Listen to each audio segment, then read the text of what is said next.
금요 기도회로 함께 하시는 모든 이들에게 주님의 위로와 평안이 거하는 금요일 저녁이 되길 소망하며 이 시간 기도의 소중한 마음이 묻어나오는 찬양 함께 드리시며 금요 기도회 시작하겠습니다.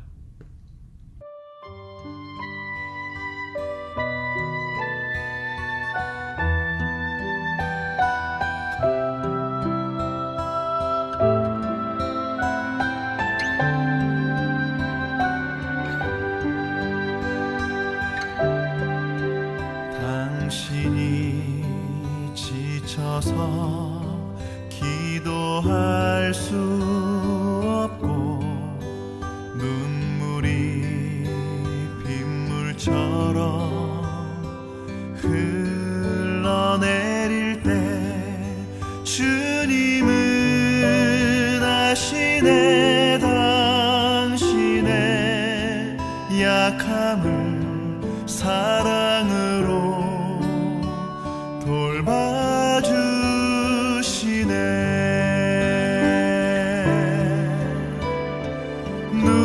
누군가 널 위하여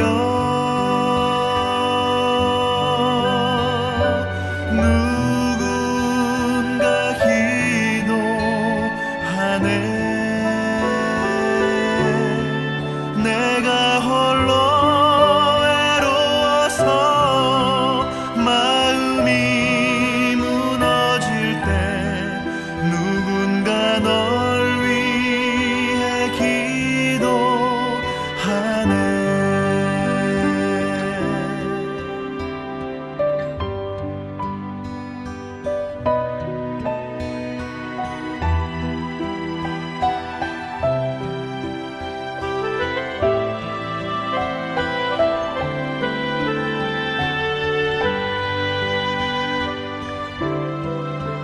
당신이 외로이 홀로 남았을 때 당신은 누구에게 위로를 얻나. 주님은 아시네. 당신의 마음을 그대 홀로 잊지 못함을.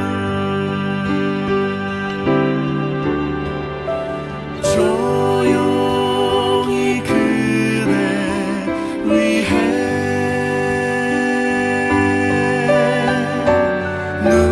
누군가 기도하네.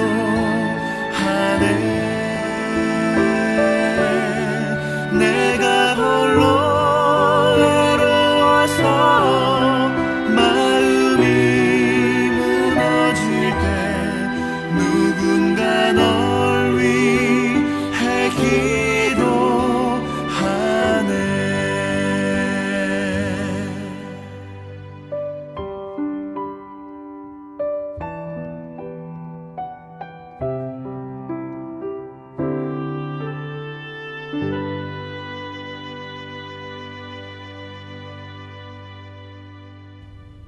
기도는 특히 누군가를 위한 기도는 하나님께 기도드리는 기도자뿐만 아니라 기도의 대상인 그 누군가도 알지 못하는 형태와 방식으로 변화가 일어남을 믿습니다. 우리가 누군가를 위해 기도할 때 기도하는 우리들뿐만 아니라 누군가 그 사람에게도 삶의 귀한 변화가 있으리라 믿습니다. 더욱 어려운 시기를 보내고 있는 이때 우리가 누군가를 위하는 기도로 더욱 확장되어 나아가길 소망해 봅니다. 이제는 제법 여름이 한층 더 가까이 다가왔음이 실감이 나는 저녁입니다. 계절이 봄에서 완연한 여름으로 바뀌었습니다. 그렇게 우리들 주변이 변했습니다. 덩달아 우리도 변합니다. 건강도 외모도 뿐만 아니라 우리들의 관계도 변하고 코로나19로 우리들의 일상도 참 많이 변했습니다. 그렇게 우리들의 삶은 변화 속에 노출된 채 살아갑니다. 자, 그렇다면 우리들의 일상인 변화, 그 변화의 방향은 어디를 향하고 있을까요? 혹 이 시간 그 방향을 잃어버렸다면, 혹 이 시간 그 방향이 어디인지 잘 모르겠다고 생각이 든다면 이 찬양의 도움으로 올바른 방향을 찾으시길 소망합니다.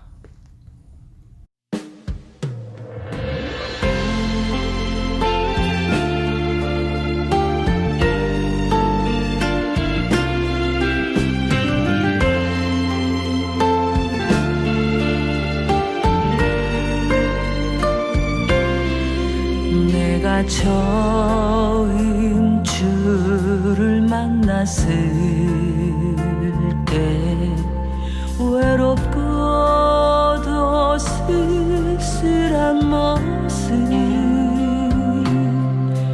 말없이 홀로 걸어가신 길을 영광을 다 버린 나그네 정녕 그분이 내 형제 구원했나 나의 영혼도 구원하려나 의심 많은 도마처럼 울었네 내가 주를 처음 만난 날 내가 다시 주를 만났을 때 죄악으로 없을 병들 몸 조용히 내 손 잡아 이끄시며 병든 자여 일어나거라 눈물 흘리며 참회하였었네 나의 믿음이 뜨거웠었네 그러나 죄악이 나를 삼키고 내 영혼 갈 길을 잃었네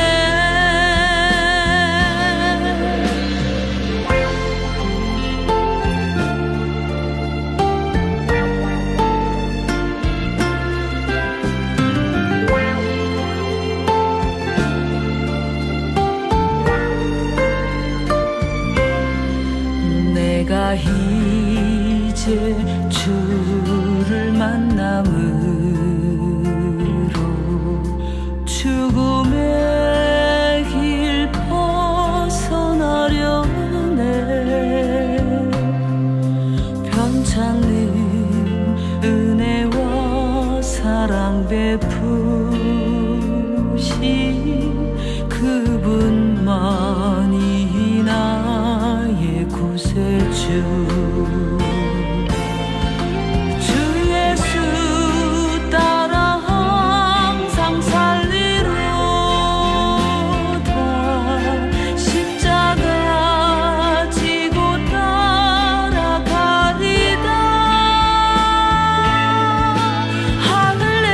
할렐루야 주를 만나니 기쁨 영광의 찬송을 돌리리 영광의 찬송을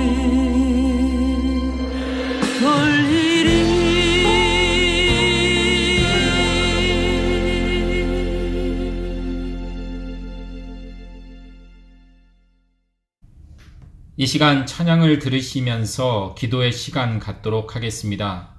내가 처음 신앙생활의 그 때를 기억해 봅니다. 내가 언제 처음 주를 만나 보았는지, 지금도 주님을 사모하는 그 간절함이 있는지, 그때 처음과 지금 나는 어떤 변화가 생겼는지 조용히 기도하며 그때와 지금 나의 신앙생활을 그려보며 처음과 지금 그리고 영원토록 함께 하시는 주님께 기도드립니다.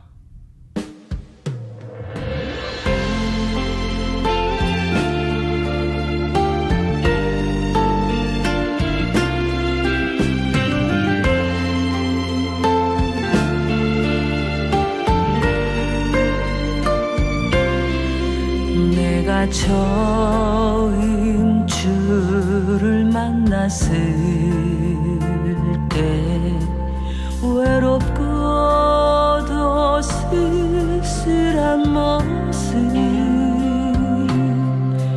말없이 홀로 걸어가신 길을 영광을 다 버린 나그네 정녕 그분이 내 형제 구원했나 나의 영혼도 구원하려나 의심 많은 동화처럼 울었네 내가 주를 처음 만난 날 살아계신 우리 주 예수 그리스도 이름으로 기도드립니다. 아멘.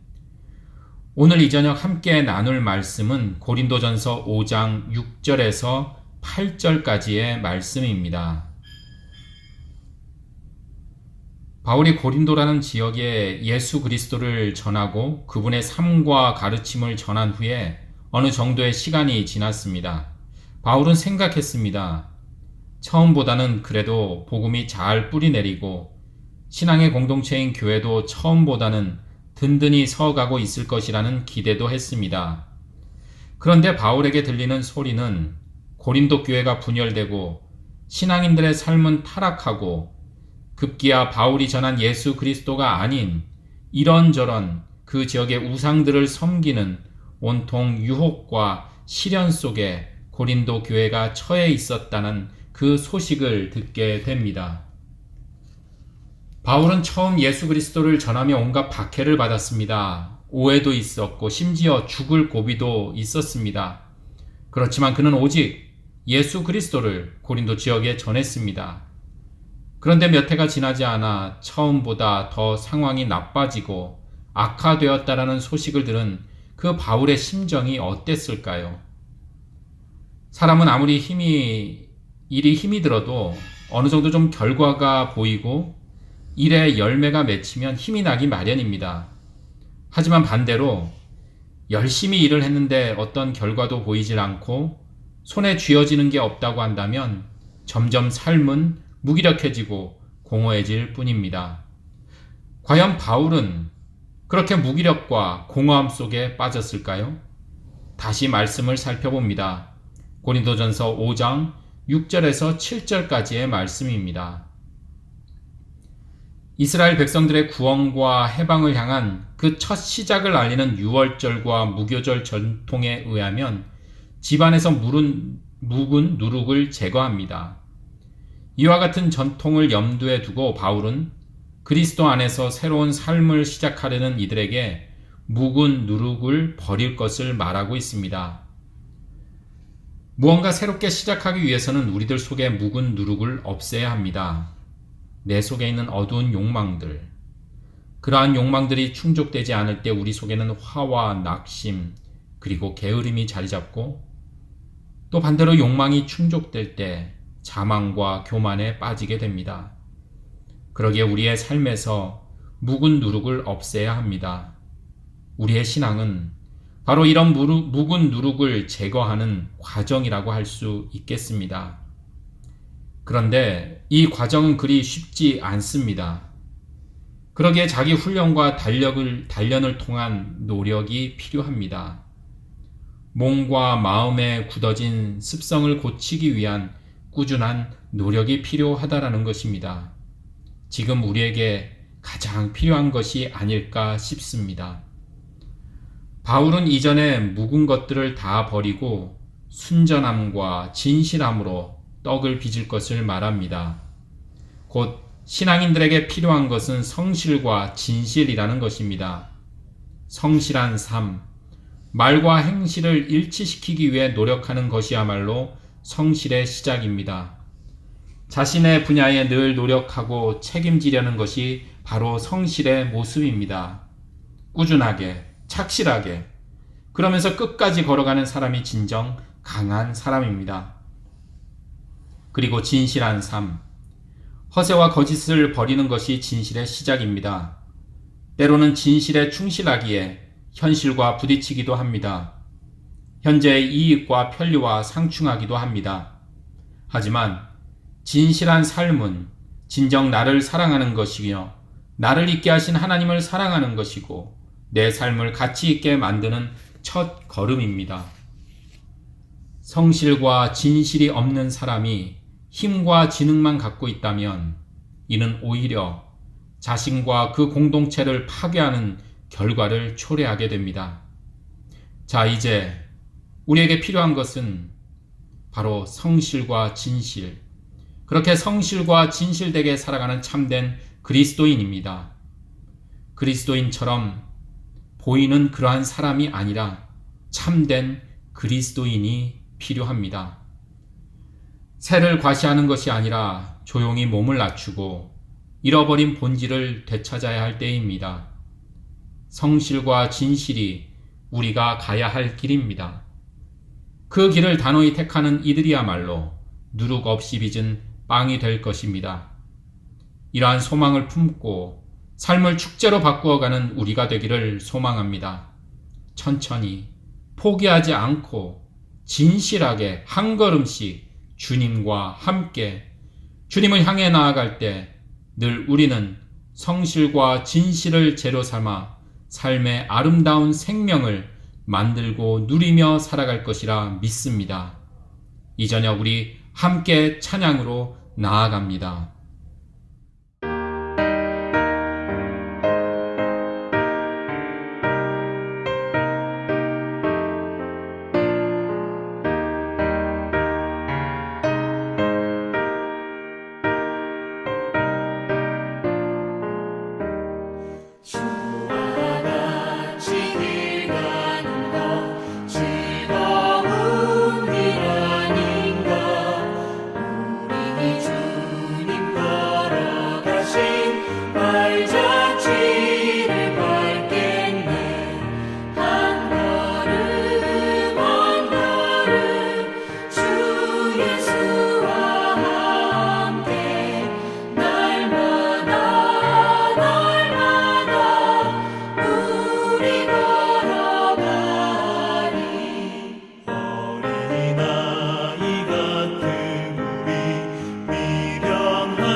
손에 이끌리어 생명